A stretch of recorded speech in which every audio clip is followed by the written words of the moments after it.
Greetings and welcome. You're tuned into TMH Daily English News.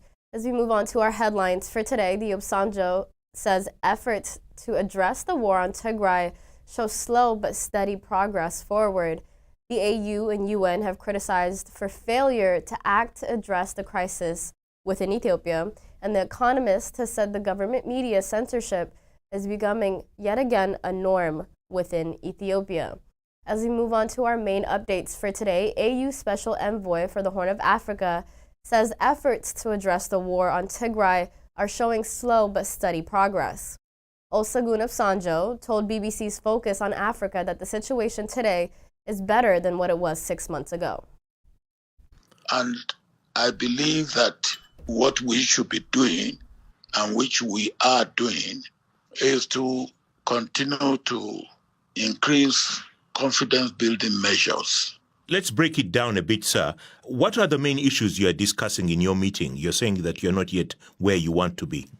Well, we want to be where there is unhindered and free movement of humanitarian supplies, and where there is nowhere in Ethiopia where there's need for humanitarian supplies and humanitarian supplies are not getting there. We want to get to a stage of negotiated ceasefire, which will make possible the formal declaration of cessation of hostility. When asked what pressure he can bring to bear on the warring parties, the AU Special Envoy had this to say. Mine is not to bring pressure. Mine is, in fact, to release pressure so that if they have pressure on either side, for me to remove their pressure so that they start seeing themselves in peace terms rather than in pressure terms and for war.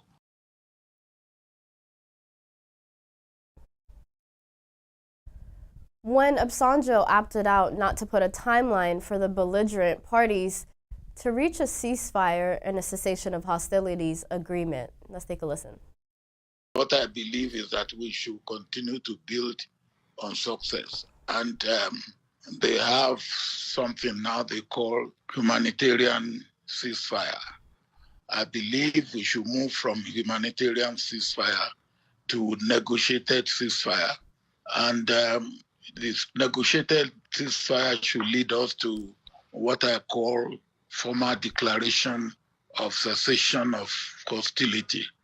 And then we should, of course, by the time we get to that, we should have a restoration of services in all parts of Ethiopia, both the regions like Tigray, where no services of electricity, of water, of banking is on now, and in other parts where the war has affected some of their services. I went to a university where the ICT center had been completely destroyed. You need that facility to be brought back. I believe that this is what we are doing. Whether it will be done, I will get this in a month, in 3 months, in 6 months, in 1 year, I don't know. But I believe we may get it earlier than most people expect. Olusegun Obasanjo has been shuttling for months now between Addis and Mekelle in an attempt to broker peace between the two sides.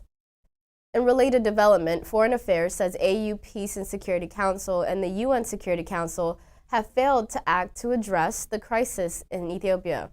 Foreign Affairs Journal published an article titled Ethiopia's Invisible Ethnic Cleansing, detailing the horrific abuses taking place in Western Tigray zone.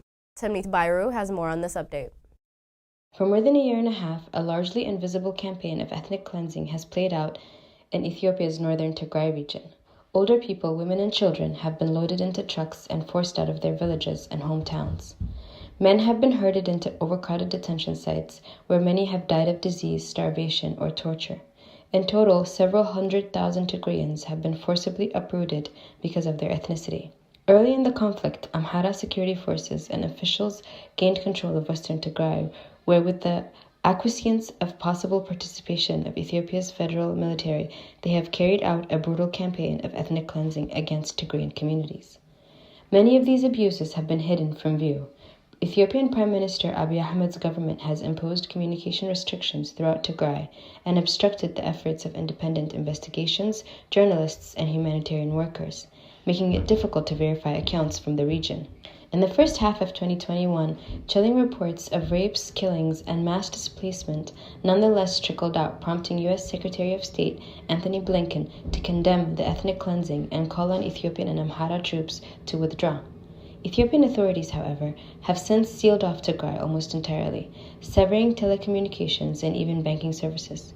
But as investigators for Amnesty International and Human Rights Watch have shown, the atrocities have continued. For over 10 months after Blinken's condemnation of the ethnic cleansing, Amhara's regional officials and security forces carried out a systematic campaign of war crimes and crimes against humanity, including murder, unlawful imprisonment and torture, forced displacement, sexual violence, possible extermination, and other inhumane acts. The United States and other countries have pressed for a cessation of hostilities and sought to negotiate humanitarian access to Tigray, but they have largely ignored the horrors in the west of the region. According to Foreign Affairs, the world can no longer afford to look away. Foreign Affairs stressed that the African Union's Peace and Security Council and the UN Security Council must include Ethiopia on their formal agendas, press for immediate access to detention facilities in western Tigray, and insist on sustained and unimpeded access by humanitarian organizations. Foreign Affairs says as the veil lifts on the atrocities in western Tigray, the Ethiopian government and international bodies need to stop the abuses and put an end to impunity. It added, at stake is the survival of thousands of detained Tigrayans and hundreds of thousands more who either live in fear or have fled their homes and live under siege conditions. Welcome back. You're still tuned into TMH Daily English News, and thank you for that update, Timnit Bairu. As we move on to our next update, while ethnic cleansing still continues in the north, in Ethiopia, mass detentions have also signaled the shrinking of press freedom. 22 media employees have been arrested across Ethiopia this year alone, and Timnit Bairu presents the story again based on a report done by Al Jazeera. During the course of this month, Ethiopian police pounced on local newsrooms, detaining 19 people, including journalists, magazine editors, and talk show hosts. The Ethiopian Human Rights Commission called on for the release of all detained media personnel. In addition, The Economist correspondent Tom Gardner was expelled from the country on May 13th. At least a dozen of the arrests are linked to critical coverage of the breakout of fighting between the Ethiopian military and militias in the Amhara region. In addition, security forces in the region have detained more than 4,000 anti-government demonstrators and opposition politicians critical of plans to demobilize ethnic Amhara militias. The arrests raised the total number of media employees arrested across Ethiopia this year to 22. The Committee to Protect Journalists, CPJ, says it has documented a drastic decline in press freedom in Ethiopia over the last 3 years, a decline that has accelerated during the ongoing civil war. It begs belief that a mere 3 years ago, during World Press Freedom Day in Addis Ababa, Prime Minister Abiy Ahmed boasted to the world that there was not a single Ethiopian journalist behind bars. Angela Quintal, head of CPJ's African program, said, "Here we are in May 2022. Ethiopia is back to its mass arrests and arbitrary detention of journalists. To prevent the flow of information from the conflict zone to global audiences, Ethiopia severed communications to the Tigray region and barred journalists and aid workers from traveling there. In January 2021, in the middle of the media blackout, Tigray-based reporter Dawit Kabede Araya was shot dead by Ethiopian troops, becoming the local press community's first death since 1998. Despite the blackout, journalists managed to unearth the horrors of the war, including government atrocities against civilians. By the end of 2021, Ethiopia had detained at least 46 members of its own local press, including the likes of Bikila Amenu and Dasudullah, newscasters of the Oromia News Network, who stand accused of conspiring against the state.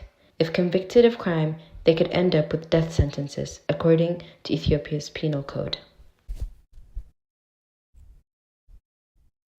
Thank you, Timnit. The Abala, an Ethiopian border town, is left in ruins amidst a shaky humanitarian truce. Last week, the New Humanitarian became the first international media outlet to visit Abala since the Tigray forces withdrew from the town and other territories within the Afar region in late April. Timnit Bayer presents this report by the New Humanitarian. There's almost no one left in Abala, a once bustling town on the border of Ethiopia's Tigray and Afar regions. Its streets are empty, given over to stray dogs and troops of baboons that scavenge undisturbed among the abandoned houses. Since March, a fragile humanitarian truce has been in place between the federal government and the government of Tigray. The Tigray army entered Afar in late December, taking control of several districts, including Abala, in what they described as an attempt to secure an aid corridor to Tigray, where 5.2 million people need humanitarian assistance, including 450,000 malnourished children. In Abala, Tigrayan residents were massacred by local Afar security forces and militia. Nearly all the homes and shops in Abala, which had a pre-war population of several thousand, have been gutted by looting, their doors hanging open. Tigrayan residents who spoke to the New Humanitarian said that several Tigrayans were murdered in the town for resisting the looting of their properties by local Afar before the Tigray army took control. Several residents, both Afar and Tigrayan, described how Afar militia, police, and security forces gathered the town's Tigrayan population at various sites within the town as the Tigray army approached, and as the sound of fighting rang out from the surrounding mountains. The Tigrayans were then transported to a detention center in Samara, Afar's capital, according to two Abala residents and a UN official and a lawyer who said the site is guarded by regional Afar soldiers. Some 9,500 Tigrayans from Abala are currently being held there. The militia said, "We are taking you to the police station for your own safety, to save you from death." One Tigrayan from Abala told the New Humanitarian over the phone from the detention center in Samara. "After that, they told us to get into lorries. This is an order," they said. "We never realized we were coming to Samara. We were then taken forcefully." He added that one person was killed for refusing to board the trucks, and that around 50 youths jumped from the vehicles on the way to Samara, resulting in one death. He believes they then fled to Tigray. The detained Tigrayan described how local Afar, armed with guns, had looted the property of Tigrayan residents over the course of the days, starting from December 19th as the fighting around the town intensified. "I saw the looters. They were Afar. We knew them," he said. "They came from the rural areas and the town. They just collected the property in the street and carried it away in cars." He added that he saw the bodies of 3 of his Tigrayan neighbors lying on the street. "They had bullets in their heads," he said. "I didn't know which person killed them specifically, but it was the Afar militia." "After we arrived at the police station, my friends told me they saw more than 100 bodies in the road. Another was killed by a mortar or heavy machine gun."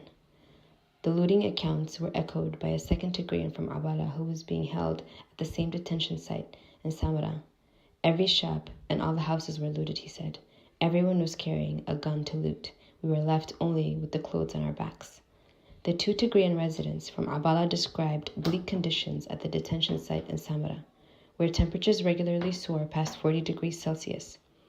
Aid agencies have delivered food, but one of the men said there was no medication available except paracetamol. Both said around 70 people had died in the detention center, and that it is only possible to leave by paying hefty bribes to the Afar soldiers guarding them. Thank you, Timnit, on the update on Abala compiled by the New Humanitarian. As we move on to our final update, The Economist says government media censorship is becoming again the norm in Ethiopia. The Economist reported that Abiy Ahmed's government's crackdown on local and international press has come from one of The Economist's journalists by the name of Tom Gardner. Talking to The Economist podcast, quote unquote, The Intelligence, Tom Gardner detailed the circumstances that led to his expulsion from the country. Let's take a listen. Well, I have to say it's all a little bit murky in my mind, but the proximate cause appears to have been questions I posed privately about the work of a Western academic who conducted some research into the war, which whitewashed the government's part in it. This sort of triggered at the start of May a strangely vicious online campaign against me, which was pretty swiftly picked up by state media. Gardner added that the harassment of journalists has in fact become a norm in Ethiopia. Let's take a listen. Well, I think the very online nature of my treatment was a little bit distinct, but in terms of harassment of journalists, this is sadly the norm. Ethiopia's once quite promising new government has been drifting back into authoritarianism amid the ruins of this civil war, and many Ethiopian journalists, as well as activists, have been arrested just in a short time since I left the country a few weeks ago. Around the time of my expulsion, one person had just been violently abducted by armed men from his home. Since then, others have been spirited away to unknown places. In the past, some have been handed out of the country. 19 have been detained, mostly without charge, over the last few weeks. And then I should add, there have been other foreign journalists beside myself since the civil war began who've been either banished or barred from the country. In fact, the country's own human rights commissioner has recently called the latest round of arrests a new low in a country with a pretty dark history of ill-treating journalists already. In related news, Kenya's interior minister mentioned Ethiopia's crackdown on journalists as standing in sharp contrast to Kenya's record in upholding press freedom. Let's take a listen. Amount of freedom that we have. Nairobi, for your record, Bishop, Nairobi houses the largest number of foreign correspondents and media houses on this continent. I've challenged people, if you don't think there's freedom in Nairobi, go and report from Addis. Yeah. With all this freedom we have, in a country where the president is insulted liberally by everybody, by opposition politicians. Prime Minister Abiy Ahmed has been blamed for his role in the stoking of this 18-month Tigrayan war and for silencing and attempting to silence his critics and succeeding as well. That concludes our news for today. Thank you so much for tuning in. Have a wonderful weekend. Bye-bye.